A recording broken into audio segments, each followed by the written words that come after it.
હત્યાની કોશિશના ગુનામાં બાબર સહિતના 5ના રિમાન્ડ નામંજૂર કરાયા હતા। મહેતાવાડી ગત તારીખ 17મીની રાત્રે ભાજપના પૂર્વ કાઉન્સિલરના પુત્ર તપન પરમારના 2 મિત્રો ઉપર હુમલો થયો હતો।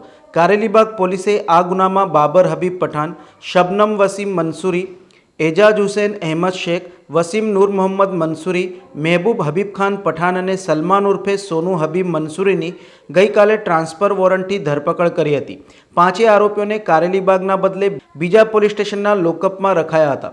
આજે પોલીસ જાપ્તા હેઠળ 5ને રિમાન્ડ મેળવવા માટે દિવાળીપુરા કોર્ટમાં રજૂ કરાયા હતા। પોલીસે હત્યાની કોશિશ અને એટ્રોસિટી એક્ટના મુજબ નોંધાયેલા ગુનામાં 5 આરોપીઓની વધુ પૂછપરછ માટે અદાલત પાસે 10 દિવસના રિમાન્ડની માંગણી કરી હતી। જો કે કોર્ટે રિમાન્ડ નામંજૂર કરતા બાબર સહિત 5 આરોપીઓને સેન્ટ્રલ જેલના હવાલે કરાયા હતા। ઉલ્લેખનીય છે કે રાવપુરા પોલીસે હત્યાના ગુનામાં કોર્ટમાં જલ્દી ચાર્જશીટ મૂકવા તૈયારી કરી રહી છે। સમાચારોના સતત અપડેટ મેળવવા માટે લોકમત ન્યૂઝને યુટ્યુબ ઉપર સબસ્ક્રાઇબ કરો, બેલ આઇકોન દબાવો અને અમારી સાથે જોડાયેલ રહો ફેસબુક, ઇન્સ્ટાગ્રામ અને ટ્વિટર ઉપર।